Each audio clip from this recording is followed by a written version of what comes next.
Half-time at the Etihad Stadium, and that is Manchester City 1, Olympiakos 0. Joining me to talk about that first half is Shaun Wright-Phillips and Michael Brown. Michael, a very convincing 45 minutes, a very confident display, I thought. It was a confident display. We talked about how Manchester City would line up in the front three. The talk was about Torres. He didn't disappoint and it was very, very comfortable. I expected an easy performance from Manchester City. Other than more goals, it would have been really convincing, the amount of possession. We've seen some good slick passing, some good movement, creating opportunities. But mostly I think the shape was good. I think it was a real tempo to the game, and full credit to the team to really set the tone and try and qualify so early in this Champions League and draw. And we went 1-0 up, Shaun, and were you a little bit surprised then to see that Olympiacos' game plan didn't really change? They seemed to stay very solid and compact at the back rather than trying to push for maybe that equaliser. I don't know if that's a fair assessment from myself. No, I wasn't surprised at all. I think for the first time, as I was saying, I think I said it to Bruyne and you, like, we're in the Champions League and people now have taken note. They've come here and they're scared of us. So they're going to sit back and they don't want it to be 2 and 3-0. They want to stay in the game for as long as possible and hopefully try and catch it on a break and try and walk away with a 1-1 draw and basically just do a smash and grab and be happy with that. But I think City, as the half went on, City started to create a few more chances, like Sterling's one that was offside and a few half chances that could have possibly been goals. And I think the more we keep pressing the way we are, patiently just probing at them, the goals will come. A slight frustration, Michael. Do you think that we didn't see a second goal to make it go 2-0, or like you say, we had the chances but just couldn't quite carve out that clear-cut chance or put the ball in the back of the net? The game plan would have been to have a good start, trying to get a couple of goals up to try and rest players, and inevitably, yes, it's the Champions League, but with the important game of Liverpool at the weekend, the amount of loading, the amount of games that Manchester City have played so far, I think that will be the one disappointment. That will be the thing that Pep Guardiola will say at half-time. Guys, we've got to do a little bit better in front of goal, a bit more clear-cut opportunities to try and make sure we see this game off. They don't want to be ending the game sort of in some sort of rush, given, we'd expect Olympiacos to come out at some point. The game plan stays where it is. I'm going to expect substitutions, some changes. Got to make sure and try and get that, that goal really, really early in the second half. If we're going for that second goal then, early on, like Michael says, and I think we're all asking for that, Shaun, how can City go about, do you think, making that happen, or maybe carving out a clearer cut chance, so to speak? I don't think they necessarily have to change much. I think they've been playing well, like Brownie said. They've been solid, they've been patient, and they've been making chances. I think just like there was 2 crosses toward the end, maybe like I think if Walker puts his ball along the ground, Sterling has a tap in. So it's only like the fine detail for me. But other than that, I don't think they would change much. Ferran Torres, of course, our goal scorer, and that now he actually joined, was the 3rd youngest player to score in 4 consecutive games in the Champions League, joining Mbappe and Haaland. So 2 of the biggest and best youngest players. Torres now joins that group.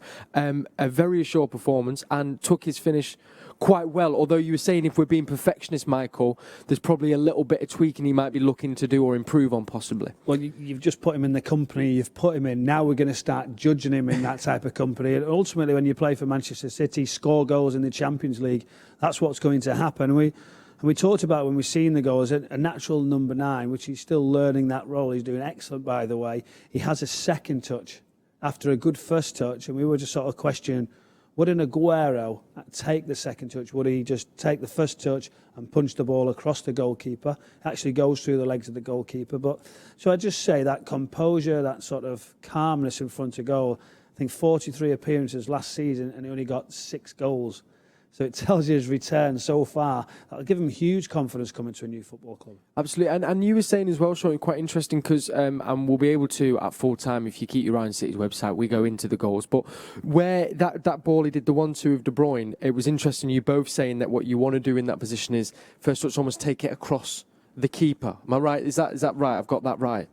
Yeah, well, pretty much normally, and Brandon tells you, growing up through the ranks, and if you listen to the strikers and the senior players when you're coming up, you're always taught to shoot across the goalkeeper, because it works out that if he saves it, most of the time he can't parry it away, so it will drop to somebody else to tap in. So you shoot that way just in case you do miss. But if he misses on that side, it goes out for a corner or bounces past him. But like Brownie said, normally after the first touch, because his first touch was actually really good, and I felt he could have took it, and he had a lot of room on the right-hand side, on the keeper's right-hand side, to put that ball there. But he takes another touch, and it goes back to where I said to you, he's so calm in the box. He always finds sometimes that extra second where some people wouldn't take that chance. And I guess they're actually going to maybe come up against other opponents, particularly in the Champions League, that are going to be that little bit quicker, and maybe he won't get that second touch, Michael. No, we're literally being, it's not to want to go out, to go too much on. It was literally just the point of that natural touch will not be needed, the second one that he normally takes and assesses the situation. As a number 9, top of his game, he'd take a good first touch and he'd push the ball across the goalkeeper. Instinct will make him score. So we were just saying the second touch was probably not needed. But again, it's a good return. We're not knocking his performance. We're just saying that's the next level again. And you're putting him in the brackets of Mbappe and Haaland at the moment and Champions League return. Then he's going to be asked these questions, and it's good. We're talking about him, we're mentioning him. He's doing great. He's running on the shoulder, and to get, as you say, he's still only a young player. That's it, and I think that was it. I was kind of doing the prep when you come into the talk at half time, and there actually were no negatives really for that City performance for me. So we are definitely nitpicking. I guess it does show his ability in his class, though, that he has only just come over from Spain and already feels like a very settled player within the squad, but also in that starting 11, Sean. I guess that kind of is credit to him and his ability. I mean, it's definitely credit to him and his ability, and that's why I said before, I think, for me, I still think we haven't seen really what he's capable of. I think he's come in and he's settled in really quickly. He scored his goals, and he doesn't look out of place. I still think he's going to show us a lot more. So exciting. Final moments looking at the other end of the pitch, Michael. I think Stones and Ake haven't had too much to do, but they were probing a little bit towards the end there, Olympiacos. So there is kind of an eye on going, we have to make sure we stay solid defensively because they look like they could score. Well, I'm not so sure about that. I feel like the defence has had a good balance, a good shape, really been impressed with Ake and John Stones. And I mentioned John Stones in the build-up, what he can bring, his calmness. I like how he steps in. I think that's really attractive for Pep Guardiola in this side. So it's a fit John Stones.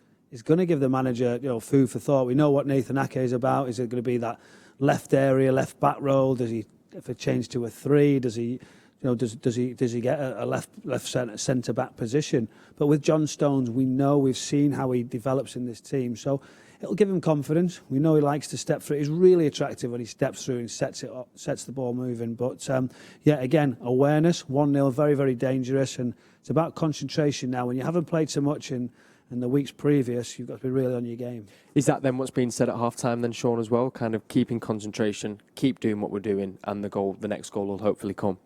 Most definitely, and I think with Pep, he'll also be telling them we can move the ball just that tad a bit quicker to find the holes and the spaces more often to create better chances or more chances, should I say. I think, but other than that, I don't think he can ask more of them apart from putting the ball in the back of the net. Well, predictions are all still on as well, so that bodes well. Come join us at full time where we'll find out if our predictions are right, and hopefully we'll be talking about a Manchester City win. Michael, thank you. Sean, Michael. Second half will be underway shortly at the Etihad, and we'll see you at full time on We're Not Really Here. This unusual season comes to an end, and it's a mixture of fortunes for Manchester City.